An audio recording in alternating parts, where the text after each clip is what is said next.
The following audio, brought to you by TSF Entertainment Podcast, may contain graphic descriptions of violence and/or audio clips of violence or sexual explicit events. Listeners' discretion is advised.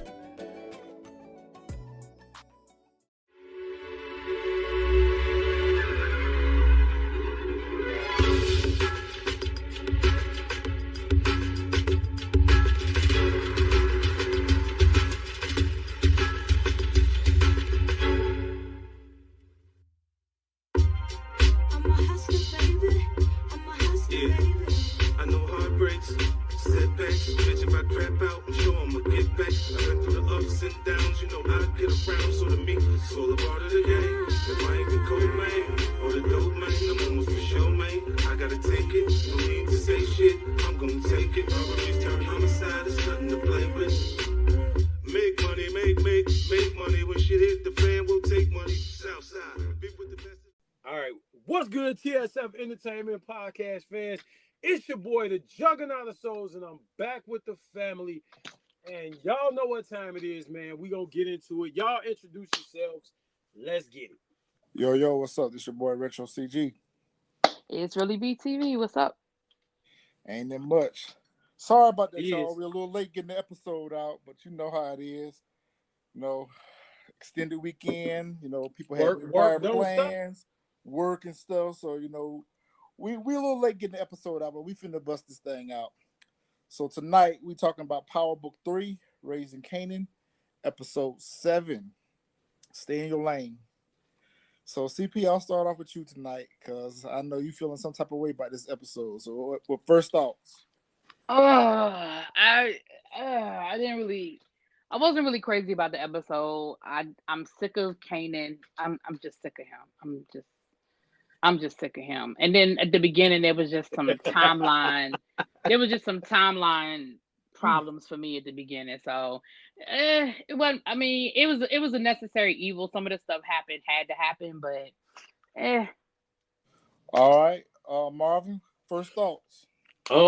First, let me apologize to Really B because I texted her yesterday and said, "Are we working tonight?" And then I turned around and said, "I told you." Oh, you spoiled a little bit of it? I thought he did. He spoiled it. I thought I was going to do it Saturday night because I'm like, I saw this shit, yo. I saw all this shit, yo. I knew what was getting ready to happen. I'm like, I had to get up out of the chat because I knew I was getting ready to spoil it for her because she hadn't watched it yet. Yeah, I stayed out of the chat, but Marvin texted me because I asked him about something. And then he was like, "I told you about Scrappy." No, he said, "I told you Scrappy was alive." I was like, "I haven't seen the episode." Yeah. He was like, "Oh, damn." I'm like, "Are we working tonight?" Like, I ain't heard nothing from nobody. "We working tonight, y'all? What's up?" And she like, "I'm out of town." I'm like, "I told y'all Scrap wasn't dead." And she like, "I didn't see the episode yet." All right, so that's good. I meant to take my iPad with me and I forgot. And so I was going to log into Stars and I didn't want to watch it from my phone. So I just didn't even get to it. So, but, yeah. You know, all in all, back to what I was saying, Retro, when you text me and said, "Man, just be ready," yeah. All right, so that's a good point for us to start in. So the episode kicks off with Rock. She leaving the hospital. And might I say she looking really good tonight. Right. She leaving the hospital, and we see now she has a bodyguard. Like, he just appeared out of nowhere. You know, she got a driver/bodyguard now. Right. So they're leaving the hospital. So let's go ahead and clear one thing up. Obviously, this is the next day, or maybe a couple of days later. So I'm assuming she's going to the hospital to check on them. Yeah, I feel like it was a couple of days later. Yeah. So we learned that Scrappy is alive. So I was wrong, but I was right about him losing the eye. I told you, Marvin. He definitely lost that eye, boy. He lost the eye. And I was wrong too, because I was like, he dead. He is dead. But I was wrong too. Yep. What she say? Battle tested. Yeah, he was. Man, they put him through. Yeah, he said he lost a kidney and an eye. A kidney and an eye. So Rock and her driver, you know, she's on high alert right now. So, you know, because when she come out the hospital, she even asked, you know, "Do you see anything?" Yeah. The bodyguard was like, no. So then it switches to them where she calls. Well, no, Lulu calls her from a payphone, and he's like, I'm here, and she was like, batter up. So that's that code for go put in work. And Lulu was like, if I do this, we finna be into a whole different situation. And, like, we finna be at war. And she was like, we already at war. She's like, we've been at war. I can't see how. Because they short on workers, they short on work, they short on everything. They short-handed. They need some soldiers. So you see Lulu posted up on a block, he watching Warrell and his old lady come back in from the night. I guess they coming in from a date or whatever. They look so gleefully and happy. I'm like, yo, I thought he was gonna spray him right there. I thought he was going. That's what I thought. I thought he was just gonna spray the street and pull off. Yeah, because he had a perfect opportunity. I mean, he had that would have been that's the reason why I said, well, maybe he didn't. Well, because the first thing I thought of was because old girl was with him. What? No, not that part. I didn't think he cared about that. But the part was like you in your car, like you gonna pull a hit in your actual car.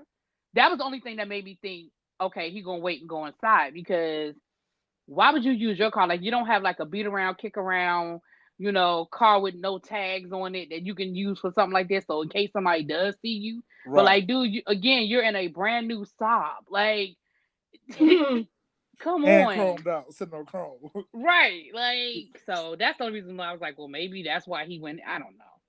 But that's what I thought about. So we did see where Marvin and Kanan, they have put their little plan in motion about this drive-by serving the fiends on the block. And I think it's kind of a little stupid idea that they got, where they're doing the fundraising. Like, who stands on the middle of the street with a box of candy in the middle of the night? Yeah. with a box of candy. Now, I'm going to say this. Now, this is what I am going to say about that. First of all, that was the first thing that I had a problem with this timeline at the beginning of the episode, because you don't set that up overnight. Like, that's not something that Marvin, first of all, he ain't even that damn bright. You didn't set that up overnight. You know what I'm saying? And so that had to have taken a couple of days to get that kind of a system in place. And so that's why when you were like, oh, maybe it's the next day, I was like, it had to be, in my mind, it had to be at least a couple of days. Which in goes my mind. back to what CG was saying when he said accelerated writing, because when you mentioned that, I was just like, you know what? Yeah, you know what I'm saying? Like, it's kind of quick. They set up shop and got that pumping and jumping quick. Yeah, because I mean, how do they customers even know to pull up on them right here? So, right, and how do they know the system? Like, right. Like, because again, I have now I have seen some crackheads in the middle of the night selling some candy because they're trying to get they just stole it from the 70, but like not like the way they had it set up. You know what I'm saying? Like, not like that. Right. So we see they got a good little system put together, what they think is a good little system where, they buy the candy and then they pull up to the gas station and do come and serve them or whatever the case may be. So, Marvin is posted up, he kind of watching everything and, observing everything and monitoring the situation to kind of see, if everything will go off without any hiccups. And for the most part, everything seemed to be rolling pretty smooth.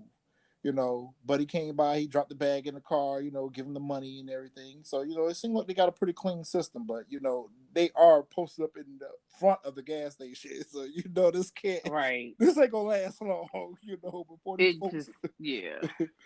Shout out to Kanan. Next scene, shout out to Kanan. He got the polo boots on. Y'all know I got the boots, right? But going back to what you say, CP, I get that y'all trying to, bring us back to nostalgia of the 90s, the way they dress and everything, but they're just a little too, this call me crazy because y'all know I love my Ralph Lauren, but they got a little too much Ralph Lauren. I mean, we wore other stuff in the 90s besides Ralph Lauren. Right, and that's the thing. Somebody left in my comments, because I said the same thing in my review, and somebody left in my comments, nah, like Polo and, what did they say? Polo and Nautica. Something. It wasn't Tommy Hilfiger. Nah, in New York, that was the thing. I was like, I get it. It was the thing in DC too, but we wore other stuff. Like, right. Even the flyers of the flyers dude wore other stuff. Yeah. That was the only point I was making. Like that, they don't wear nothing else but polo. Like, come on. Like, I don't know that, but it is what it is. What you gonna say? But right. But Ralph Lauren is obviously sponsoring them. They got to be giving them something. Like, it's got to be something. I'm sorry. Because it's every episode at this point. It's Yeah. like all the main characters, they are dressed in polo, but I can't be mad at it. They on that trick daddy. You know, I only wear polo. So you see Lulu, he creeping into the spot. So he was able to get into Warrell's spot. You know, he creeping up on them, whatever. You know, I thought, okay, he got a perfect opportunity, clear shot. I don't know how he fucked this up. First I don't know off, how he fucked this up. First off, Marvin, you the resident gun expert, so go ahead and talk to us about this technology. First off, understand something. I am highly upset that he missed. I don't see how he missed. Listen, I don't know how he missed. You know, when he said it's a Tech 9, it jammed. I understand that because being in the Second Amendment field, you know what I'm saying, and being an advocate for Second Amendment rights, I do a lot of shooting. And I have shot the Tech 9, and yes, it has jammed. Those things been around since forever. They're horrible guns. But at the same time, we talking about where he was versus where they were at. Right. You talking maybe 15 feet. And the element of surprise. Both of them. Exactly. I could hit both of them with a beam popper. Well, he definitely brought the wrong weapon. He definitely brought the wrong weapon. I mean, like I said. I mean, even with and going back to what you say, CP, he had the element of surprise. How did he lose his opportunity? Like, even with you did all that spraying and didn't hit nothing. You ain't exactly, and that's what I'm saying. Like, even in the beginning, when he saw them there, again, like Really B said, you have. He should have started spraying when he was walking up. There, when you saw them in that moment, your finger should have already been on the trigger. Yep. Right. Going. Problem solved. How did you miss? And then Warrell, you know, he get his gas, he started blasting back, whatever. Shut the door. I'm like, no. This is not finna happen. He's not finna get away. And sure enough, as soon as Lulu kicked that door down and we seen that curtain blowing, we knew he had in there. He had to went out the window. Now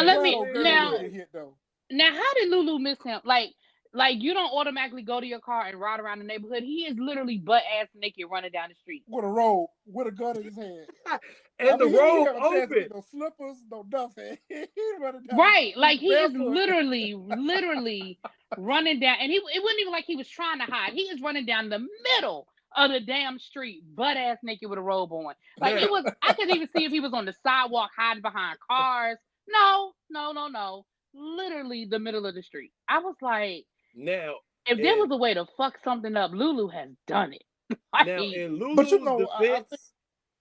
Lulu's defense, I will say, and it ain't even really his defense. It seemed like he zoned out from the actual mission and what the task was supposed to be. Old girl threw him off because I mean she would have been innocent in all this. So I mean, if he would have killed her and not him, he probably would have felt bad about this situation. So I think that's kind of what in that life you can't feel bad though. Everybody. I was going to say he saw him go upstairs with the girl, so he knew what he was walking into when he was like true. He didn't know he was going to walk in on what he actually, you know, them in the middle of that, but he still had the element you had to know that you're walking in and you saw him walk up with a girl. You know she didn't leave. I can say though, they got to it real quick because god damn, he wasn't downstairs that long. But you know what? This take me back to In Too Deep. He was having this God moment. But you know, God cut old dude tongue out. He's talking about he told old girl to pick the tongue up and finish the job. That's what if I was you, I'd pick the tongue up and finish the job. In Too Deep. There's a lot of In Too Deep references in this show. So I mean, damn, Lulu, you fucked up work. Paid in full. Yep, paid in full too. Lulu, you fucked up work. I'm disappointed. Beyond fucked up. Like that was some Kanan level flubbing that His you rubbing did. off. Golly. His rubbing off on all the family. Exactly. Golly, Kanan. So we get back to the restaurant. Kanan. Rock pulls up, and Kanan opens the door for her. They kind of have a little conversation to talk about what's going on with Scrappy. She give him an update on Scrappy's condition, that he lost the eye, the kidney, he's battle tested, built on the streets, all that good stuff. So Kanan actually has a moment where he kind of regrets, the things that he was saying about Scrappy, about him being the snitch, about the stash house and all that good stuff. And Rock kind of reassures him that he gonna be all right. He was built for this. He's been. And he know what life he know what it was when he chose this. Yeah, he about this life. And he lucky to still be alive. So yeah. But this was the second thing that kind of threw me off. And again, I know where you're going with it. I don't want to be petty, but I'm right there with you. Again, I'm like, why are we acting like this the first update you done got on Scrappy? But clearly, this is not like immediately after Rock took him to the hospital. Like, it's something off with the timeline because she don't have a chance to set up this bodyguard, right. Marvin didn't have it right. Right. Marvin didn't had a chance to set up his whole shop down at the gas station. Lulu and him and Rock have clearly had a conversation about what the next move was going to be, because he knew exactly what to do. And Kanan has clearly had time to set up a whole date with his mama, dinner date with meet his girlfriend. Like, that didn't happen in 12 hours. You know what I'm saying? And it seems to me like y'all would have already, like, Scrap not having an eye and losing a kidney, I feel like that's information they would have already had. Right. But that's just, again, I'm not trying to be petty, but that's just kind of what came to me. I was like, so how many, like, with the $120 thing, like, I mean, with the D-Wiz thing, we saw the obituary, so we knew, okay, this has been at least like a week and you know what I mean, like we had. So what we're missing is this an indicator of that time. Yeah, because if a body drops in my front lawn, I feel like I would have had an update like that night, even if you didn't know everything. But him losing the eye, it seemed like the information she had was like, okay, I just left the hospital, and we know her ass ain't sit by Scrap's bedside for 2 days. Like, we know that didn't happen. So I don't know, it just threw me off a little bit. But again, I don't want to be petty, but just all of that right there in the beginning sequence, the timelines just didn't seem to coincide for me. So we get to the restaurant, and Kanan has set up this date for his mom and to meet Davina, and Davina's there. And you see, did you clock how when they were walking into the restaurant, how the white folks were looking at them? Like they don't belong there. They were giving them that side eye, like, what they doing here? No, I didn't even pay attention to that. Well, I did. I caught it. And so Kanan actually has another surprise for his mom. Symphony shows up, and of course, she gets up out of the restaurant and storms off. She's still mad at him about him not telling her about picking Kanan up at the police station, which I was very surprised to see that, because I thought when he had walked away in the last episode, I was like, okay, yes, he's done. He's not finna chase behind her. He's not finna beg her, but he shows up for the date. And so, she gets up and she walks out the restaurant or whatever, and he goes behind her. Kanan tries to go behind her too, but, he tells Kanan, like, I got this, stay here with your date. And so, she's pissed. And so they get outside, and, he holler out Hollow Oates. And I guess this is a music group. You don't know Hall & Oates? No, I don't know Hall & Oates. I'm sorry, you got to put me on game about Hall & Oates. You've heard Hall & Oates before. Y'all might not know it's Hall & Oates, but y'all have heard Hall & Oates before. Yeah, I was gonna say, when he was singing this shit, I heard it at work on the radio a few times. Sarah Smiles, and he said that Sarah Smiles was his favorite song, so he started. Yeah, that's my jam right there. I mean, his singing was terrible, but the song, y'all have heard the song. I love Hall & Oates. I'm gonna have to go YouTube and check it out. Yeah, I love Hall & Oates. And other R&B artists have covered Sarah Smiles, so even if you don't know their version, you've probably heard the song. Okay, got you. So, he uses that as an opportunity to be kind of what of a icebreaker. And so, they have a little bit of a conversation back and forth. And, he apologized for getting in the middle of between her and Kanan, which she had already warned him. So, he's trying to make right. You know, and you see her melting. Like the more he talks, you see her melting. Yep. Yeah, but I never got the impression that he was done with her. I got the impression that he was like she left him standing there because he even said, "Are you serious right now?" And she was like, "Yeah, we're done." And she walked off. She was like, "No, she didn't." When she was like, "That's it, that's all," he turned off and he walked off. Because remember, she went back across the street when they was having that commotion out in front of the showcase. Right, but she was the one that said, he was like, "That's yeah." She was like, "Yeah." Anyway, but I never got the impression that it was her. I mean, that it was him. I always felt like he was still open to being with her, but he wasn't about to sit there and argue in the middle. Like he wasn't going. I think in that moment he knew there was nothing he could say, and I think he was like, "I'm gonna buy my time." And I'll try. I got the impression that he tried to call her and he tried to reach out to her and she wouldn't talk to him. So I never felt like he was done with her. I always felt like she was done with him. Well, right. The thing was more appropriate on how he handled the situation because after she said, "That's it, that's all," he walked off. It wasn't nothing else left to discuss. Yeah, it wasn't nothing to say. Yeah, he done. So he does tell her that he misses her, and so eventually they make right. And they go back in and they have a nice dinner, and he grabs her hand at dinner and tells her how beautiful she are. And Kanan agrees, like, yeah, she is beautiful. You kind of see Davina looking at that situation, and I'm not gonna say she was, she had a look about her like, this is what a family is supposed to be like, or this is what a relationship is supposed to be like, or whatever. And so Kanan kind of picks up on that vibe too, and he grabs her hand. They're holding hands, and I'm like, okay, yeah, this ain't gonna go the way we think it's gonna go. And sure enough, it did it. And so here go Kanan again, making stupid ass moves, because when the waiter comes around, bring the bill, he talking about, I got the bill, I'm gonna pay the bill. And Rock kind of gives him a little look like, where you getting money from to pay for this kind of meal? And of course, Tiffany was like, tell him to keep his money. Right, because that looked like a 5-star, at least a 4 or 5-star restaurant. That's a 5-star restaurant. Listen here. That bill was about $300, maybe $4. That bill was about $400. They look like they had some filet mignon. That bill was high.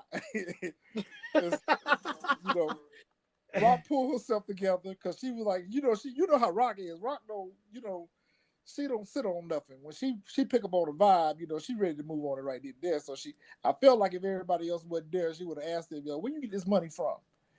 And so, they walking down the street, and Symphony got to put class in session on them. He give them a little history about the building that they walk up on and whatever. There's a coda.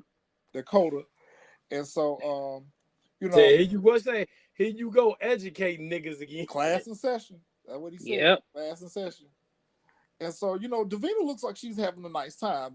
Am I the only one who felt like she was having a nice time on a date? Yeah, I think she had a good time. Okay, all right. Hold that nugget. I don't know why she went on a date, but right, that's what I'm saying. Hold that nugget. So, they getting ready to break out or whatever.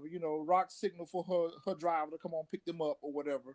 She sends Kanan and Davina on about their way. They have a little conversation about her being a young mother and she don't want to be a young grandmother or whatever. So, they leave for the night, and of course, Symphony and Rock, they getting ready to go back to his place.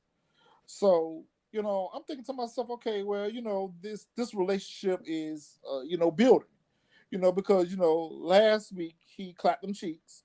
So I'm thinking, okay, maybe they are, dating now or whatever case may be, because the little girl looked like she was having a nice time on a date. Okay. Clap them cheeks. Clapping them cheeks. That's the soft way. That's the soft blow. The soft way of saying it.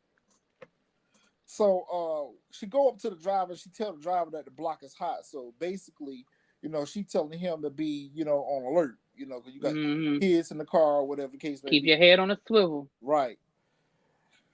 And so we switch to Jukebox and her little girlfriend, where she announces that poor they talk Nicole, about the little ball.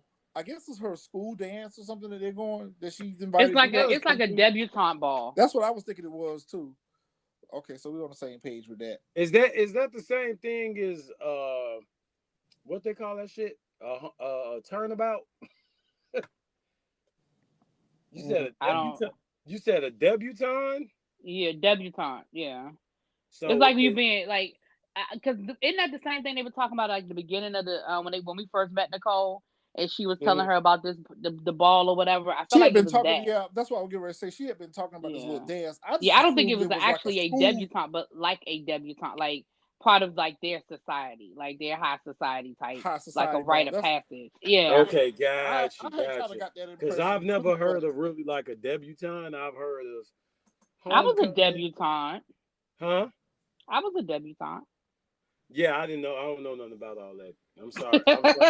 I'm sorry, really, B. You know what I'm saying? Like, I know about it's homecoming. All good. It's all good. I know about homecoming, and all that good stuff. Prom. That's that. Prom. Yeah, it's like you being introduced to society. So, okay, that's smooth. That's smooth. They're having a conversation. You know, Nicole is trying to get Jukebox to tell her, you know, what she's wearing to the ball. You know, she pretty much. Matter of fact, this does go back a couple episodes. Remember when we was at the store? You know, she was trying to figure out. You know, they were talking about it then. So, you know, this is something that she's been planning. You know, for Jukebox for a while. For a while, yes. Yeah. So it's the day before or the night before or whatever the case may be. And so, you know, she pretty much tells Jukebox, you know, wear what you want to wear what you know, you're comfortable in. She's like, I ain't finna wear no Timbs and no sweatshirts to my girlfriend's dance, her big dance. So, you know, she's all enamored because she referred to her as a girlfriend or whatever the case may be. So we already see that this relationship is building. And so we switch back to Kanan is now out front of Davinas' house. And, you know, he's seeing her in for the night or whatever the case may be. And the next door neighbor comes out. And she's like, Davina, come get this baby. She was like, you know, your mom need to get this child. You a child yourself. Like, you know, I can't keep keeping this baby or whatever. And so she was like, my mom's down south dealing with some things. So do you think that Unique kept his promise and sent her mom off to rehab? That was the question I asked in my review. Like, is her mom in rehab or is her mom out in them streets? On the streets, right. I don't know. I don't know.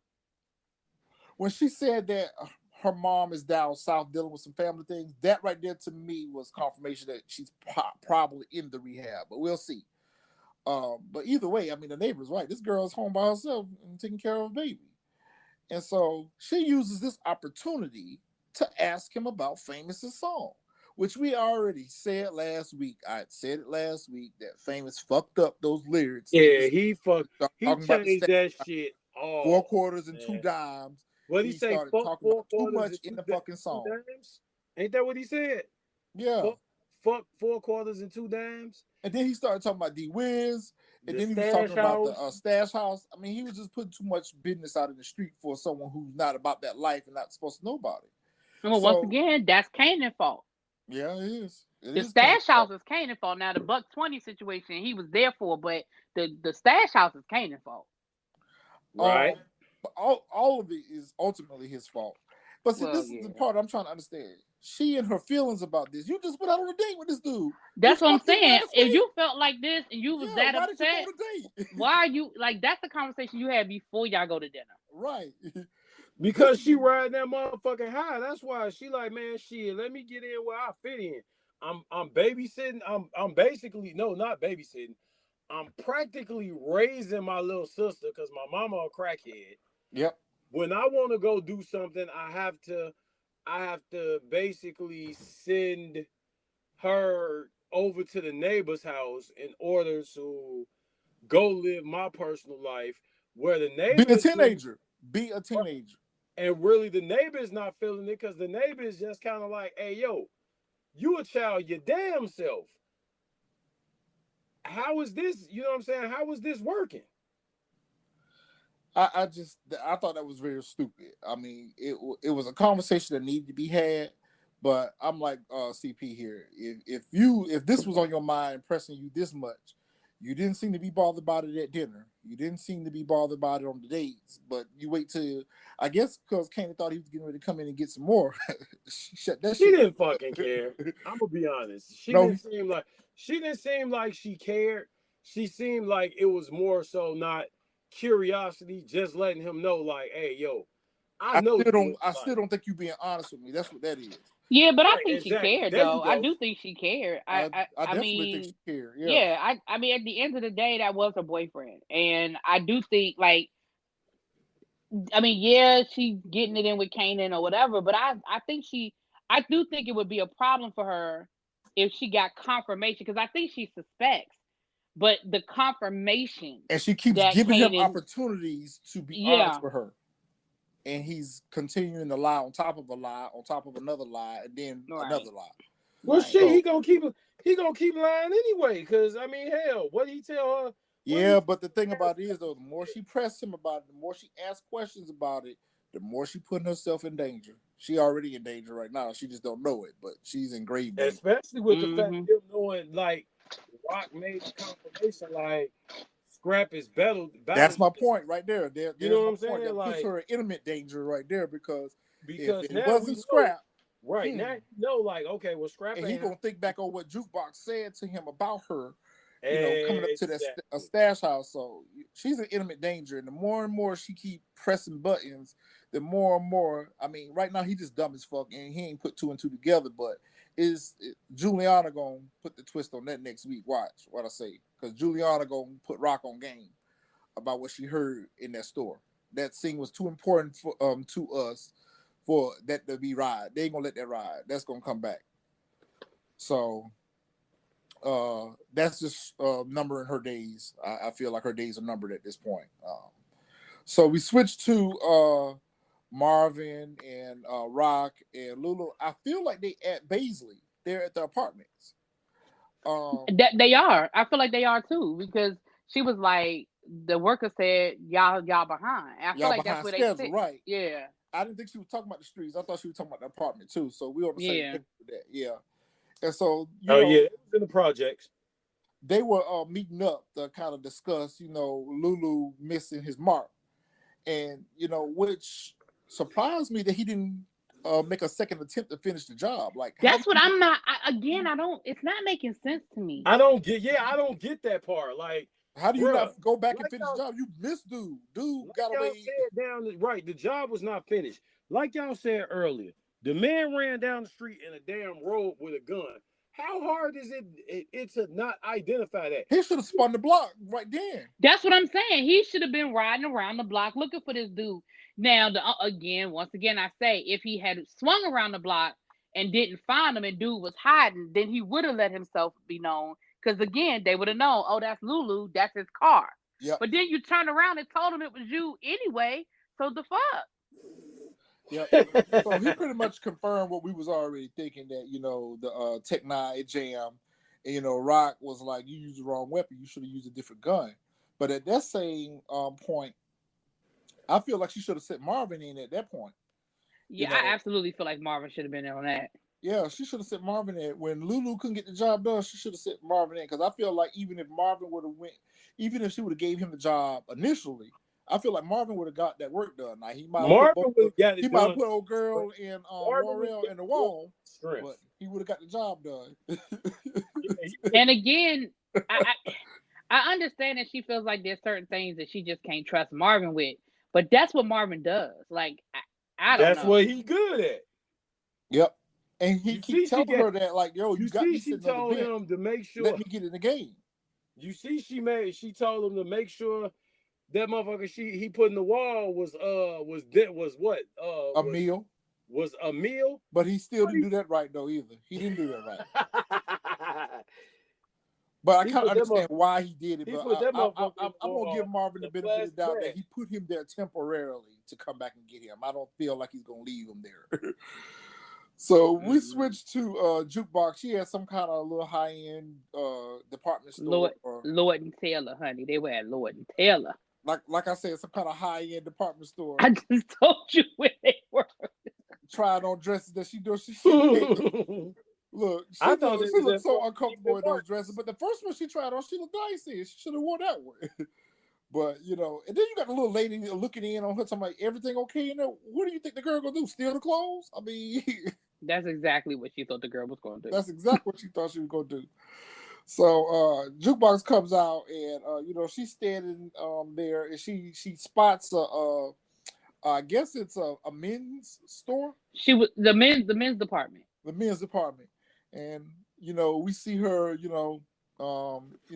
get excited and go into the men's department, so we know that she's gonna go buy a suit. And so we back to the pizza parlor, and famous goofy ass is playing a video game. That's a goofy ass boy. I can't stand him. I can't wait for him to go. Oh my god! You know who he remind me of? He remind me of Steel off fucking Juice. He is so fucking goofy. I mean, every scene he in, he just goofy as fuck. Like so he playing a video game and talking about how he finna blow up and all this, and Kenny come in all swolled up with his chest out, like he finna do something, and he yoke him up real quick, throw up against the little video game machine, talking about, Davina heard the song. Like, so? He was like, right, I don't fucking care. I don't care. I'm gonna blow up. Everybody heard the song. And so, they have a conversation back and forth about, like, I told you, if you go, Famous pretty much confirmed what the voiceover 50 said, or the voiceover Kanan said last week about what these rappers do. They see somebody else's life and they rhyme about it, they write about it, or whatever the case may be. And Kanan's like, well, yeah, you do that shit with somebody else, but not mine. My life, and they make up or whatever. But we see what this is. This is gonna be a problem because everybody's hearing this song. Just like when Rock and Lulu went and met with the new Connect. The dude was with them to hear the song. Yep. The dude said, hey, I like that song. Mm-hmm. Yep. Sure in the fuck did. I say all that to say is, how long before Unique hears it? And Unique gonna put the shit together. Famous, you really don't mark yourself because you don't put 10 on 20 on yourself because you rapping about something that you wasn't a part of, that y'all not supposed to be a part of. Streets need a body. Y'all set D-Wiz up for the kill, and now you still making light of the situation. You bringing attention back to Kanan being involved in this. Even after they gave the streets a body, which was, exactly that's what I'm saying. Famous is creating a bigger problem. That's what was a problem. They gave him Lulu gave him D-Wiz, right. So we get to the trap house, crack house, stash house, and this ignorant ass, overzealous, confident, stupid little 15-year-old motherfucker comes up in here. Where my uncle at? The dudes up in there, they cooking up where they were about to cook up the work. And I don't know what old dude pulled out, but it was like some shit that you're supposed to cut the coke with when you're cooking the crack. And to make it stronger. That's the whole point. It was right, and that's the whole point. They don't know what it is. All they know is the streets is like, yo, my cousin gave me this and said that this shit is fire. They don't know if it's rat poison. They don't know if it's arsenic. They have no idea what it is. And like, come on here, like on some I'm big boss type shit. Talking about he did tell him though. He did tell him though. He tried to son them niggas. He son them niggas talking about if I'm cool with it, my uncle cool with it. I'm doing the cooking. He did tell him though. He said, man, watch how much of that you using. Yeah, because he even said something about it. He was like, you use more than what we normally would use. Right. He was like, you stepped on it pretty hard. You stepped on it real hard. And then he was like, oh, well, I'm trying to get these niggas a real good high. And I knew right. Right. The more better makes it more better. More better makes it more better. I knew right then that we finna have a problem. I didn't know that. Yeah, more better made it more better. All right. But I knew right then and there it was gonna be a problem. But old dude with the orange hoodie on, he was looking at him like, this stupid motherfucker. I'm glad they ain't try none of that shit. I'm glad they ain't try none. Katie should have tried some of it. Never get high on your own supply. The further along we get into this show, I don't see the parallel between Power Kanan and this Kanan. Because this Kanan right that is what's frustrating me the most. Like, this nigga is beyond a fuck up. Like, at this point, it's beyond a fuck up. Like, him coming in there. Everything that he's involved in at this point. Right. Even the way he handled that whole situation, like, you couldn't have waited 20 minutes, an hour, 2 hours for your uncle. Like, it was that urgent. You just gotta prove. And then he said all that was a whole. He said it like he was a whole motherfucking crack boss. Like, yeah, like he'll Right. boss over here. Anything I'm cool, anything my uncle, anything I'm cool with, my uncle cool with. And I'm like, wait, what? But y'all know what that was about. That was about him showing off the fact that he knew how to cook. That's all that And who was. he was. And who he I'm was. cooking. Because you remember he said, you know who I am? Do you know right. who I am? So exactly. he was just chasing clout. That's what he was doing, chasing clout. Yeah, he chased clout, all right. And made a fucking mess of the situation. Oh my That God, nigga- he made a mess. The damn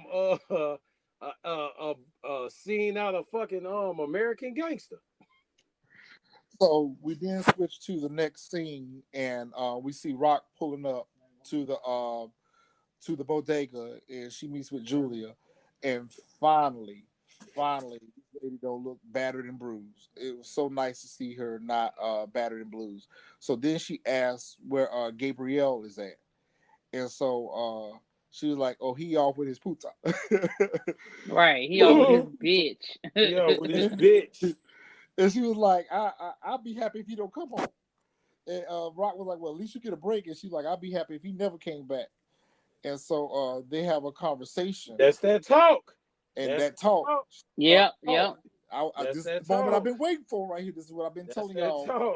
This is what I've been telling y'all was getting ready to happen. She gave her the address to where her cousin gonna be. Link. She gave her the address to where her cousin was at when Rock got ready to leave. You know, she grabbed her and she said, "You picked me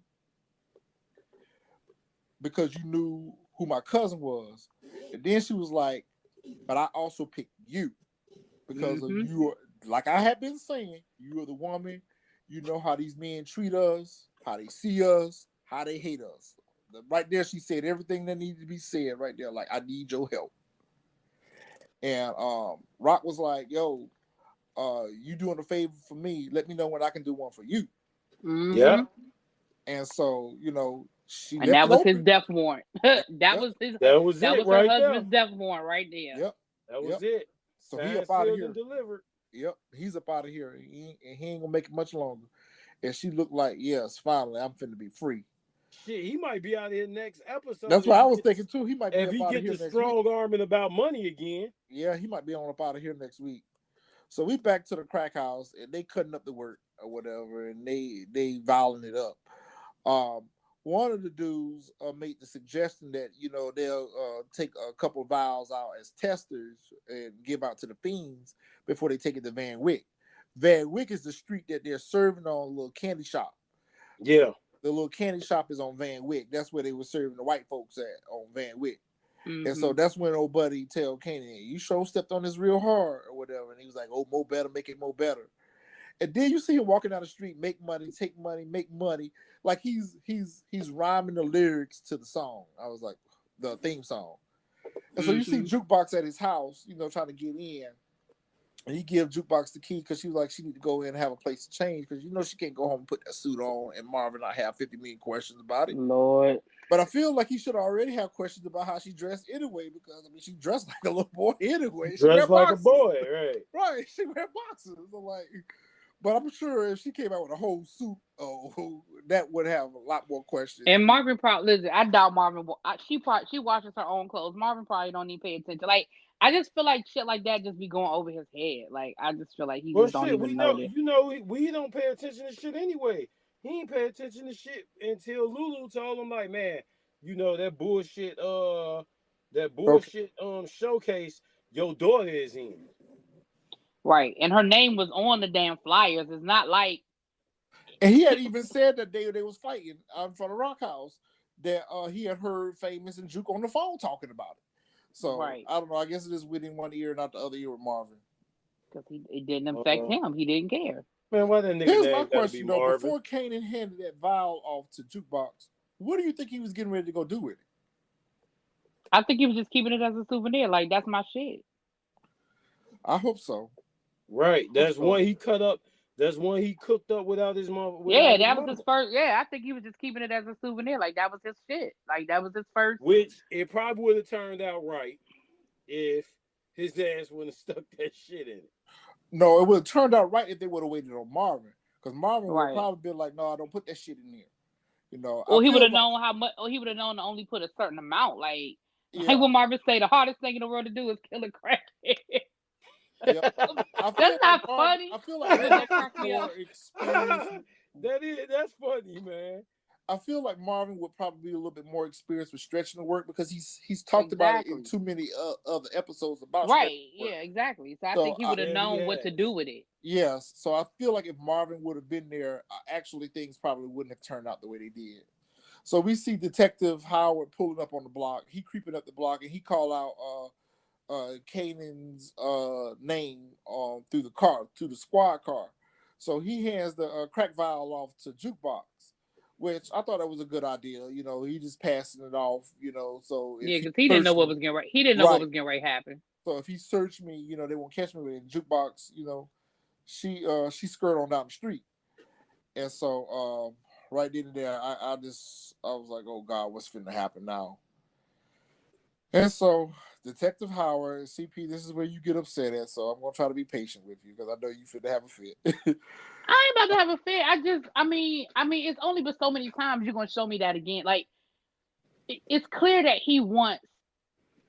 It's clear that he wants Kanan to figure it out without him actually using the words, because it ain't been so many times you're gonna keep telling me, yeah, me and your mama, we know each other. Yeah, you be surprised how well I know your mother. Yeah, you be surprised about our past. And yeah, the reality make sure of you it is, ask your mother about me. Like, the reality of it is, CP, you right, because if somebody tell me that and say, man, me and your mama had a strong, or me and your mama was cool back in the day, or something like that, and you keep saying it, my mental assumption as a guy is like, you smashed my mama. So now, that's right, exactly. It's like, what the fuck are you trying to say? I think he's picked up on that part already, but he still hadn't picked up on the fact that he's alluding to the fact that I'm your dad, because in his mind, he thinks Def Car his dad. So, well, I know he hasn't figured that part out yet. But what I'm saying, I'm talking about from the point of view of Detective Howard. Either you gonna fucking do it or you're not. Like, you know, Rock's not gonna do it. She's made it very clear. But he's trying to force her to do it. That's what he's doing. I get that, but what I get that part. But that's what I'm saying. Like, you're not going to. She's made it clear. She ain't. Listen, Rock gonna hold on to that lie until she don't have no choice. She already told him stay away from my son. But when she's not. Go ahead. Go ahead. No, go ahead. Go ahead. What you're saying. What he's trying to do is force her into telling him through Kanan. Because if Kanan keeps going back and asking her these questions over and over again, he's trying to get Kanan to push her into a corner into telling them. I understand that, but I'm just saying that Rock ain't that kind of woman. Like, that shit ain't never gonna work with her. She ain't that chick. Like, she gonna hold on to that lie. She's the type of person, especially that kind of a lie that she's held on to for as long as she has. She's not. There's nothing. Well, she may have no choice. She may have no choice. I'm gonna say this. She's probably not gonna end up telling him, but she's going to be twisted into helping him. She's going to be twisted into convincing Kanan to give him this bone marrow after what he's done this week. So he may not find out the whole truth, but he's going to end up getting what he wants. And right now, his end game is getting that bone marrow. And that's fine too. That's fine. Yeah. So I think he's laying a trap is what he's doing. And Kanan's actions ain't doing them but helping. Well, yeah, because his dumbass. Her fall into that trap, because Kanan just keep fucking up after fucking up after fucking up. And after this shit right here with that little white girl, like Marvin said, we can't let no white folks die off this shit. And what happened? Yep, that's exactly what he said. He said, if white people start dying off of this, y'all can forget. Because what Kanan really should have done is, and Kanan shouldn't even be standing here talking to him. His mama already done told him, when you see him, go the other way. But once you stop and have a whole conversation with him, so you ain't doing nothing but just put gas on this fire. And even Bert was like, what is with you and this kid? And he's like, the children are our future. So eventually she's going to figure it out. Right. A whole nother damn subliminal, like, you know what I'm saying? You dying. So you got the kids are our future. Like, so I need this little fucker. So you got everybody involved in the situation now that's going to put 10 on 20 and figure this shit out. Bert's going to figure it out. Eventually, Kanan's going to question his mom about it. and she's gonna lie her way around it, or whatever the case may be. But we'll see how that unfolds. I think we're gonna get our answer or our resolution to this sooner than later, Chris. Well, we ain't got but 3 more episodes, so we have to. We get that shit next Sunday, or we getting that shit either Sunday or Sunday after next. I think so too. So you see the workers, they out on the street and they giving out the testers to the fiends. And the fiends go back to their little crack house, their little smoke house, or whatever.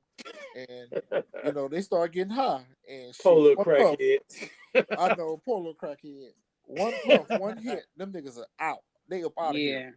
Yeah. They up out of here, like. And then you would think, like, now they got their testers, like you said, they went back to the crack house. The one dude hit it and instantly passed out. And the other one talking about, oh, is that good? No, motherfucker, is that deadly? When he realized the nigga was dead, he thought he just nodded out. Yeah. He was like, oh, I want some of that. And they out here. Wonders. They are out here. I'm gonna just say this last piece about that because it hit me. I think that's the season finale. I think the revelation about Howard being Kanan's daddy. I think that's the season finale. I think that's gonna be a carryover storyline. For who? For all of them. Because if this would have been a one season and that's it, that would have been a perfect way to end it. Like, okay, this is your daddy, you saved his life, whatever, or however that's going to work out. But now we got a season 2, so that's a storyline that can continue to carry over. It's going to continue, but I think he's going to get that bone marrow before the end of this season. You watch. That's what I'm saying. I'm saying season, but I think that's what y'all were saying next episode. I'm just saying I think that's season finale. Like, I think this continues to drag out for the next couple of episodes. But that's just me. Because next episode is going to be all about Nicole. Well, next episode is going to be, I think it's going to be, we're going to get bits and pieces about the whole Nicole situation, but I think they finna go at it next episode. I think they all. Well, the war is on. The war is on. That's true. The war is definitely on. But go ahead. I'm sorry. We getting especially having Dominique threaten having Neek threaten Lulu. Yeah, y'all gonna have to help me with that scene. But go ahead. So we get to the park. Jukebox and Nicole at the park, and they're talking about tonight. Nicole still begging Jukebox for her dress. Jukebox gives her a tape that she made for her, and she said, "Listen to this tonight when you get dressed." And so, she see a little pretzel stand. She's like, "Oh, I love pretzels." So Jukebox runs off to go get her a pretzel. And so the little girl puts a card in Jukebox's book bag, and she see the crack in the book bag. Now, I'm not going to victim blaming. I don't like to do that. But, part of what happened to the little girl is she was roguish. She shouldn't have stole. She shouldn't have took some shit that didn't belong to her. It's an old adjective. Ain't that what your parents teach you? Exactly. If it don't belong to you, leave it the fuck alone. Leave it the fuck alone. Leave it where it's at. Well, yes, this is Kanan's fault, but a lot of this goes back to what happened at the showcase with Crowd Camacho and that lace blunt. When she smoked that, she had already got a little taste of that crack. So she probably was trying to repeat that scenario when she saw the crack. She was going to take it and say, "Oh yeah, I'm going to do this again. I'm going to try this again. I like this. I'm going to try this shit again." And she probably was trying to figure out what Jukebox was doing with it, which I was very surprised. As open as they are with one another and as close as they are, I would have expected her to ask Jukebox what she's doing with it. I was surprised that she didn't say something to Jukebox about it either, because they real close. She knew, Jukebox was in the boosted and all that, but nothing that Jukebox has ever given any impression about drugs, it seemed like they had a conversation about that where she even said that she don't do drugs. Right. And the other part about that is, I agree with you saying that, she got a taste of, the blunt, whatever. But what we found out, not to jump ahead, but what we did find out later on was she's not new to drugs. Yep, she had already been. So she had that. I feel like she was already developing. She had the whole setup in her. I feel like, like the average person don't just have a pipe in they house. I feel like she was already developing a habit which is why she stole it. Yep. Because I mean, if all she had ever had was a blunt, like you don't go from a blunt to crack overnight. Like, yeah, it was laced. I get that part, but I just feel like she. I'm not saying she was already doing crack, but I feel like she was already. Yeah, I feel like she was already curious. You know, and you're right. It probably didn't, but it also explains why she was so quick to hit the blunt, because she's already getting hot. Like, she wasn't no angel. And oh no, I've never tried it before. Let me see if I like it. Nah, she was already fucking getting high. Yep. Yeah, but that's gonna be blowback on Jukebox though. It's gonna blow back. Initially it's gonna blow back on Jukebox, but eventually it's gonna blow back towards Kanan, and we see that because of the next scene. I don't know how the workers found out what was going on, but you know, Marvin is sitting out in front of the house, and it seems like when Marvin and Kanan are on their shenanigans, Rock ain't never around. So Kanan get in the car and they pull out. Marvin takes him to the crack house where all the dead things are at. And you just see the look all over his face, like, oh shit, I done fucked up. What did he tell him? Get in the fucking car. He ain't even let them drive off. Yep. And they walk in, and it's like 4, 5. How many of them was up in there? About 4, 5, 6 of them up in there. Right. And they said we got a couple of more bodies at another house down the street. He did say that. I thought I heard him say that there was a couple more bodies down the street. So that was confirmation, because I thought I heard him say that too. So Kanan's just like, oh shit, we got to get this shit off the street. We got to let people know. Marvin like, shut the fuck up. We ain't finna tell nobody nothing. Right. We gonna give what out. He say? Did he say he had to tell his mama? Well, he said that after the fact, because when Marvin was like, we're going to clean it up, we're going to do this and do that, he was like, we got to tell my mother. He was like, the fuck we do? Like, nigga, what is wrong with you? You're not even supposed to be, like, you and Marvin are supposed to walk in the opposite direction when y'all see each other. Not only are you not supposed to be with Marvin, I don't think, the other thing I don't think Kanan... in the streets. You're not even supposed to be part of life right now. Right, but the other thing I don't think Kanan understands either is what Marvin is doing is a violation. He has started his own crew without letting Rock know and getting her permission. So remember, that's going back the other to problem. The project, they made a comment about that gas station, that candy shop, and Marvin was like, I don't know nothing about that. I don't know nothing about that. And because they picked it on Neek. They picked it on Unique. Yeah, Lulu's assumption was it was Neek shit. Yep. Yeah. And Marvin was like, I don't know nothing about it. Right. So, and again, he's already out of pocket right now because he don't set up a whole crew and got Kanan involved in it. Right. So not only are you not supposed to be a part of this, Kanan, I ain't even supposed to be doing the shit that I'm doing. Yep. So, and the other dude looking at him like, you stupid as fuck, yo. You stupid. So he panicked. Yo, did you see how fast that nigga snitched on Kanan, though? He so did. That nigga was like, it's his fault. He did it. I told him to wait for you. This motherfucker think he know it. I was like, get it. You better get him. You better get him. But that, I hate to say it like this. I mean, I really do hate to say it like this, but that's what the fuck he get. Because he came in there with the big head. He tried to son them niggas. He tried to come in there with the big head. Like, I run this shit right here. Y'all working for me. This is my idea. So, I mean, you was out of pocket to begin with. And now you facing the consequences of your bad decision making. Facts. Basically. So we see Rock at the fight, and she's meeting with her potential new connect, Joaquin, which is Julia's cousin. Yeah. And so, you know, she talking business and how she's looking for a new supplier, and, you know, she's a good opportunity to work with or whatever the case may be. But Joaquin is like, this is a competitive market, and she was like, I'm finna eliminate my competition. And right. So it's about to be one. Yep. So Lulu, I guess, is Joaquin's worker or bodyguard or lieutenant, his lieutenant, right hand man, whatever. I don't know what their roles are.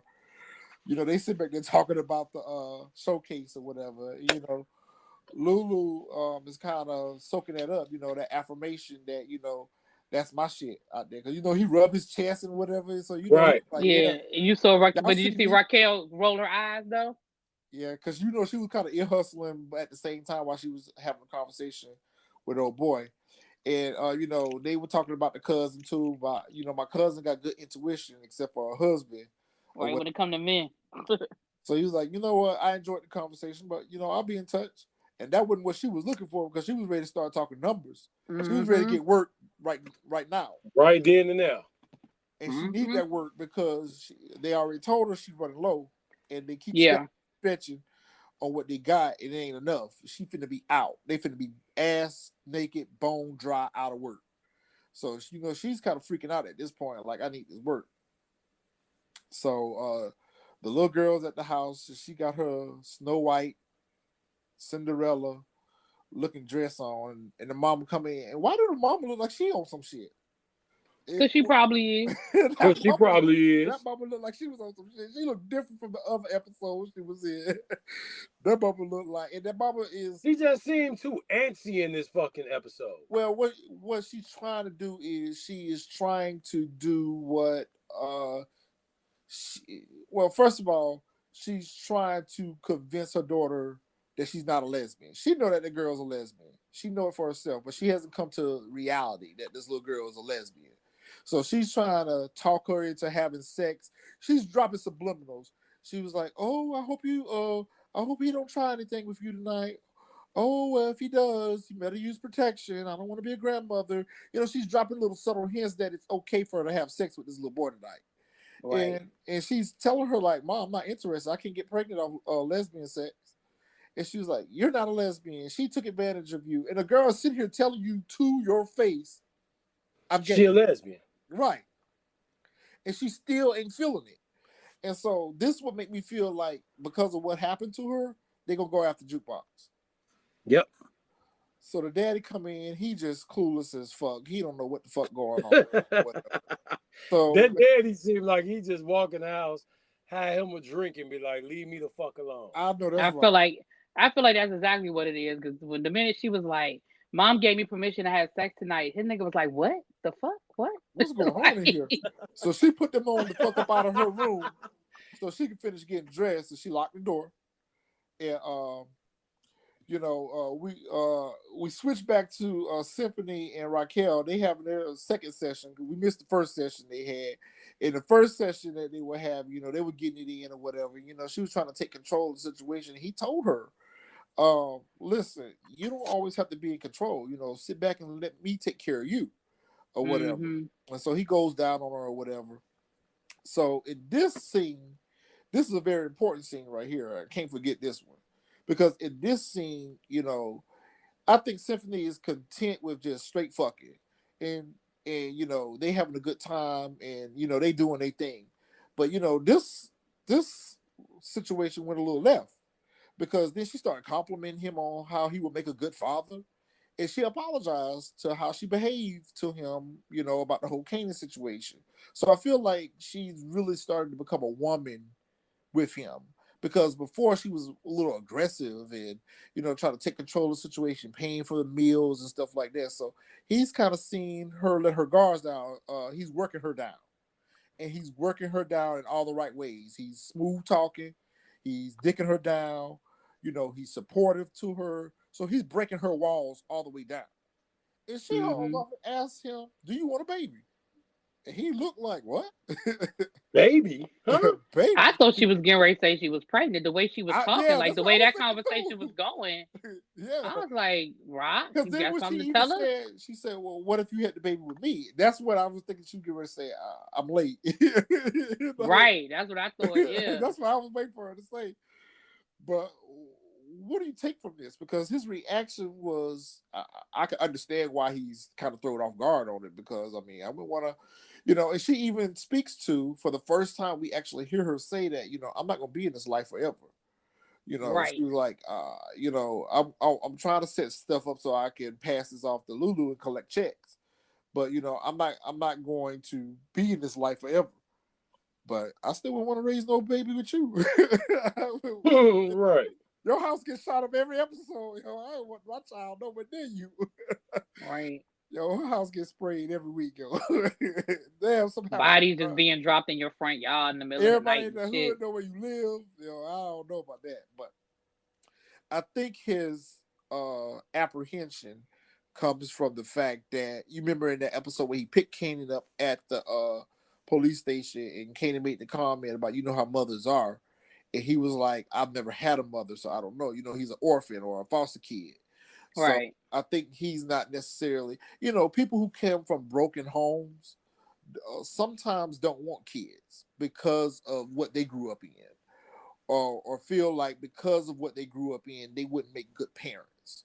So, sometimes people like that are just content with being loners and not wanting to have children. So I think that's what that is. But I feel like there is something more to Symphony. What I would have liked to see, they need to let me up in that writer's room. But what I would have liked to see was her going to meet Symphony for the new Connect. That's who should have been the new Connect. That would have been dope if they would have made it where Symphony was actually in the life too. But I don't think I would have liked that. I don't think he's as straight laced as he appears to be. Yeah, but I wouldn't have liked that because that would have he's an undercover cop. I don't think that Rock's organization is big enough for them to have an undercover operation this size. I mean, to me, I feel like Unique's operation is a bigger operation than hers. I don't think he's an undercover cop, but I wouldn't have liked that as a storyline. I wouldn't have liked that at all, because then I would have been like, everything you've been doing and saying is just a fucking lie, and I don't want to feel like that. Or what it could be is what I said in the earlier podcast. He could take her away from this life. He could be the reason that she walks away from this life and they walk off into the sunset. I don't necessarily see that happening, but to me, part of me feels like I think that they're going to, he is going to be the reason that she gets out of this. So, and maybe she does transition things over to Lulu. So we'll see how that happens. Speaking of Lulu, in the next scene, he pull up to Lamont's diner. And he going to give him something to eat or whatever, and Unique and Warrell pull up on him. At this point, it didn't dawn on me that they didn't realize that it was Lulu that shot up his spot. I forgot that Lulu had that ski mask on. So at this point, I'm thinking that they knew it was him, because how old boy was looking at him with the mean face. I think he suspected it. I think he suspected it too. I mean, it's a ski mask don't do so much for concealing your identity. It don't conceal your but even your mannerisms, and all of that. Yeah, the way you dress, your height, the way you dress. Yeah. So it just hides your face. So they sit down for a conversation or whatever, and Unique was like, "Yo, you came and asked me for a favor last week, so I want to try to sit here and continue the conversation." So Unique foolishly makes an offer to him to join his organization. He's basically telling Lulu that, look, Rock is in over her head. She finna go down. I'm finna take her down. And anybody else that's riding with her, they finna go down too. So he's like, I admire you. I like how you move. I like how you got a level head. And the fact that you got a side hustle outside of this, because I keep saying that they ain't got no side hustle, So he was like, I'm encouraging my guys to, have some work outside of this drug shit. So, it seems like Unique is more of a businessman. He wants to, hide, legitimacy behind the drug dealing or whatever. And so Lulu sit there, he listened real good to what he had to say, And Unique while he was eating his sandwich. Yeah, he was laying it on thick too, boy. Unique, I thought Unique had him at one point. And then Unique thought he had him because he was like, yeah, I understand. That's your sister and that's your family and all. He was like, no, they ain't it. He was like, they ain't it at all. He was like, the fact is, I just don't want to work with no bitch ass nigga. And I don't want to work with the pussy eater either. I died. He said the pussy eater. And I don't see nothing. I don't understand why that was a problem, but that's another conversation. Moving on. But the problem was, it wasn't so much that he was calling him a pussy eater, that he was eating pussy. That was the problem. The problem was that he let them know that it was me. I know. I was just joking when I said that. Now that's the part y'all got to help me with. I'm not understanding why he did that. Yeah, because I guess because listen, I'm going to tell you exactly why he did that. You ready? I'm going to tell you exactly why he did that. Unique sitting here trying to sun him. He's sitting here sunning him up and down. Listen, your sister don't appreciate you. Y'all organization is falling. Y'all ain't got no work. Y'all this. He's sitting there trying to sun him, whatever, and say, listen, if you want to get on the winning team, you're going to join my team. So Lulu had to clap back with something to let him know that, listen, I ain't no punk. you know. So when he came that hard and unique and came out, he let them know that I'm about that life.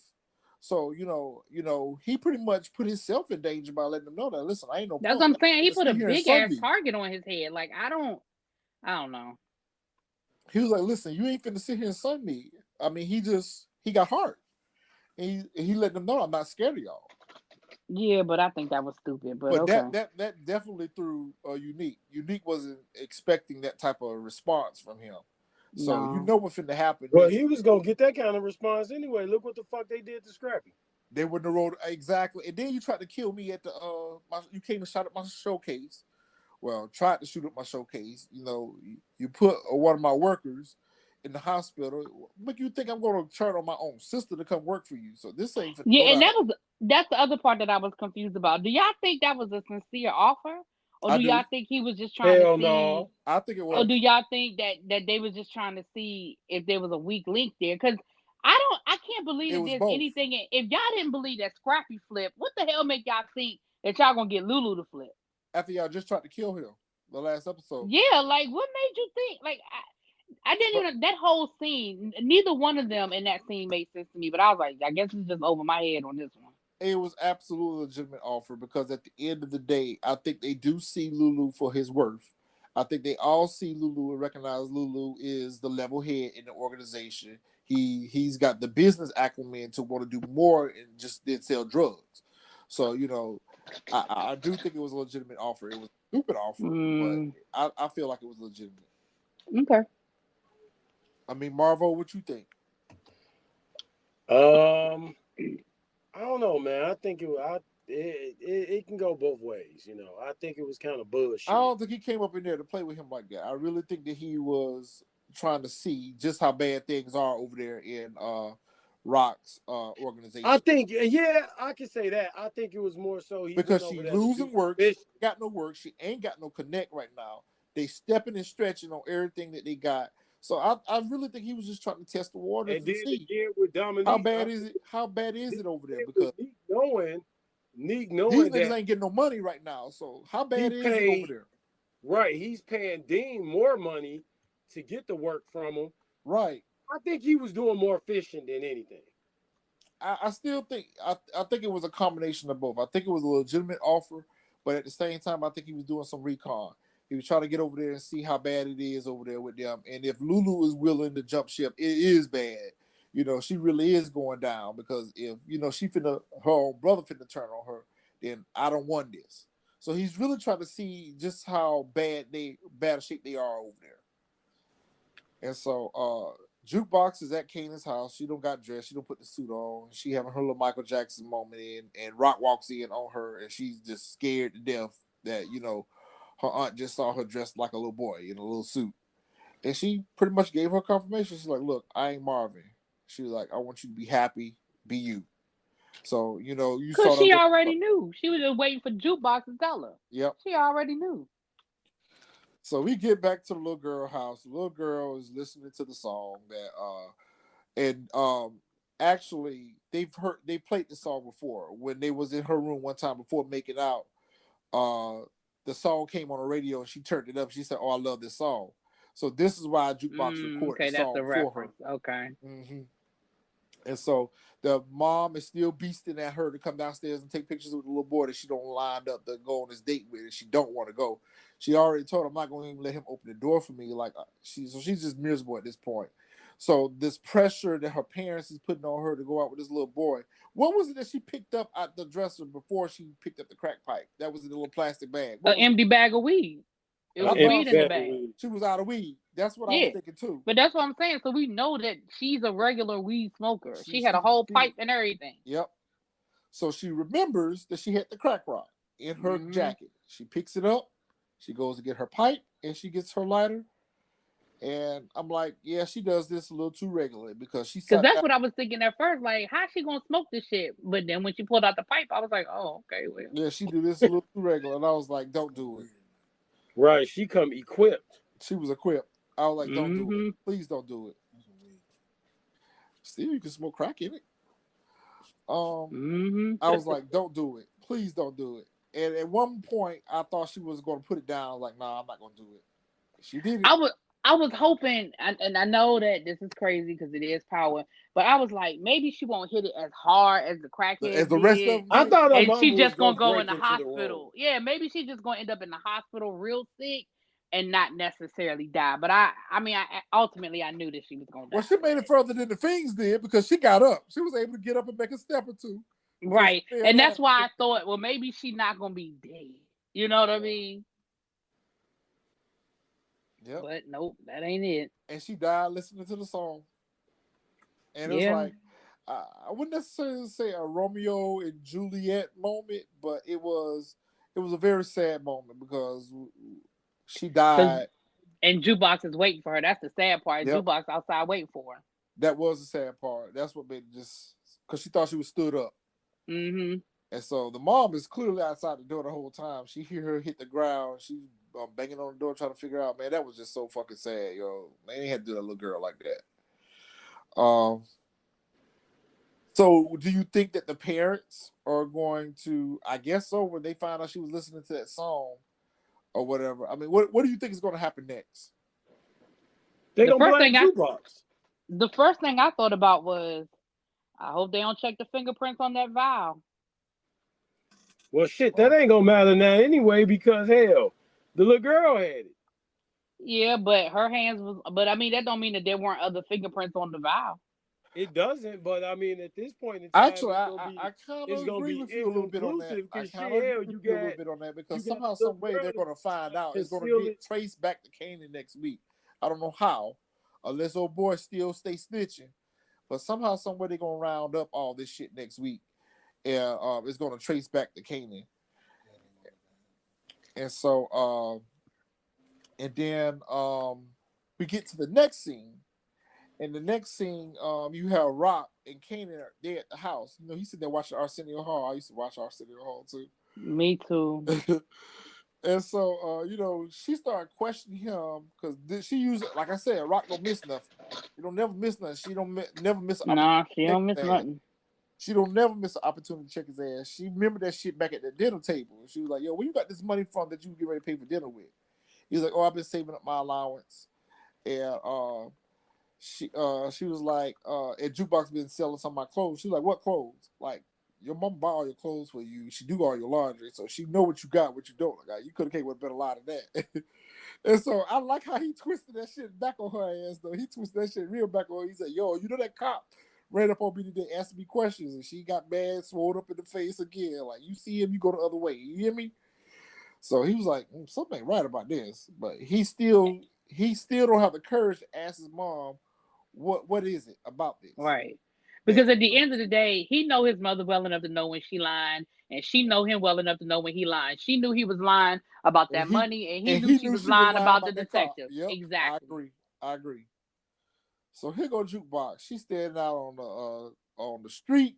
She just as gleefully and happy as we've ever seen her. I know. I felt so bad for her. her. Every car that rolled by, she got excited thinking that Nicole was getting ready to get out that car. She see all these little white girls and white boys walking into this party. And I'm like, Jukebox, how were you going to go up in this?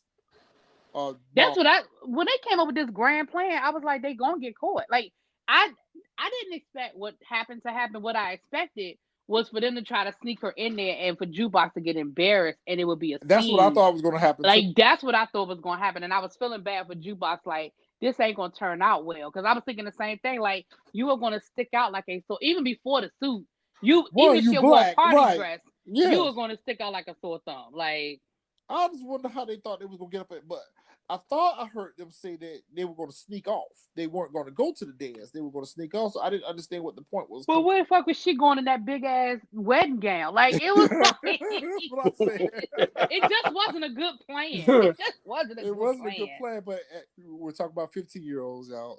So exactly. Well, I know. Yeah, I get it. You know, in their mind, it was perfect. It was going to work out perfectly. Yeah. And so we end up seeing the disappointment on her face. She looks totally disappointed that she's been stood up. She thinks that she's been stood up, but she has no idea what's going on. And that's just the whole sadness in it. Because to be honest, I mean, Jukebox can't catch a break. Like, we don't have all kind of fucked up shit happen to her in this series, and it's all because of her cousin. And ultimately, knowing what happens to her, even worse because she ended up losing her life at her cousin's hands. So I mean, Kanan is just the worst thing that could possibly happen to her. Yeah, It's sad because she can't catch a break. She can't catch a break at all. And so, and the episode ends. So, what do y'all think? What do y'all think is going to happen for next week? I mean, me personally, Rock got to do something because it goes back to what we keep saying. Like, at what point is anybody gonna sit Kanan down? Marvin's stupid ass ain't trying to tell him to sit the fuck down and shut up. Lulu ain't trying to tell him to sit the fuck down and shut up. Rock is trying to tell him to sit down and shut the fuck up, but he ain't listening to her. Like, he needs some hands at this point. Like, he keep making a mess out of everything that he's doing. It's just he's making a big mess. He's made a complete mess for the family, and there's nothing they can do about it. It seems like, and it is getting worse and worse every episode. Rock is definitely gonna have to tighten some stuff up. I think the connect comes through next week, so I think she's gonna get her work. I don't know how they're gonna connect anything to Kanan, but they're gonna do it. And like you said, Kanan is gonna get hemmed up. But I definitely this is how Detective Howard will get that bone marrow, because either he's going to scare Rock into thinking that they're close to a Kanan and really they don't have shit, but he's going to use that as an attempt to make her think that, okay, yeah, we know he's been involved in Buck 20 murder. We know that he was involved in the stash house. We know that he was involved in this bad crack that's out on the street. See, he's going to take what he's known as happened. He's going to spin that shit to Rock and make Rock think that, Kane is in danger of getting arrested or getting caught up in all this bullshit to get that bone marrow, is what I think is going to happen. I think that originally I thought that Unique was going to go spray up Rock House. I think they're going to go spray up Lulu House. I think Lulu going to get caught up in some bullshit next week. He going to have to go underground for a little minute. I'm going to say Lulu was definitely in danger. That's why, and I hear what you were saying, but that's why that whole conversation just didn't make, like, him tilted his head to the fact that it was him. It was a failed attempt at that. Like, that ain't nothing you should be proud of. Like, I just feel like he should. And still didn't try to make an attempt to finish the job. I just feel like that wasn't a smart move. Like, I don't understand. Again, I just didn't understand that. Like, I just didn't understand it. But, it is what it is. He did it there. I don't know. Maybe it'll come back later. It'll make sense. I don't know. It's almost like Unique is fearful of Rock being able to get one up on him. I don't understand how he has any type of fear of her gaining on him, because I mean, she's in bad shape right now. She don't got no work. She don't got a connect. She don't got no soldiers. Right. So he's in the best predicament to win this war, but still he's threatened. He's still threatened, and I think he's threatened because he knows what kind of chess players she has on the board. So even with a whole network that he has, he still seems to be threatened by her presence in the game. So he's not going to be satisfied till she drop or she concede to him or bow down to him or whatever. And we know that she's not going to do that. She said, I ain't never getting on my knees for no nigga. And she not. Nope. And I think that she's going to solidify her partnership with Juliana and the cousin. I think Gabrielle on the that's definitely. Yeah, I think that's coming through next week. And I think that's going to throw Unique off, because Unique is going to be like, where the fuck is she getting this work from? Yep. And then she's going to come back stronger than ever, because, I mean, she got the Bodega. I don't know if they're going to start dealing out of the Bodega. I don't seem to think that they are. But I think the apartments are going to be up and going.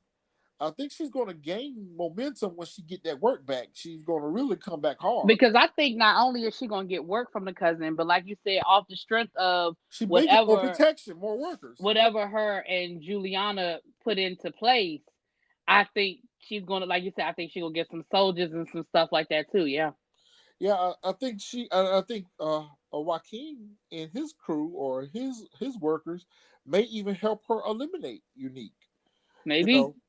Because he already raised that concern about having competition, so he doesn't want to compete. Whereas Dean was content with serving both of them, but he clearly seems to want his product to be the only product out there on the streets. So he may help her get rid of them.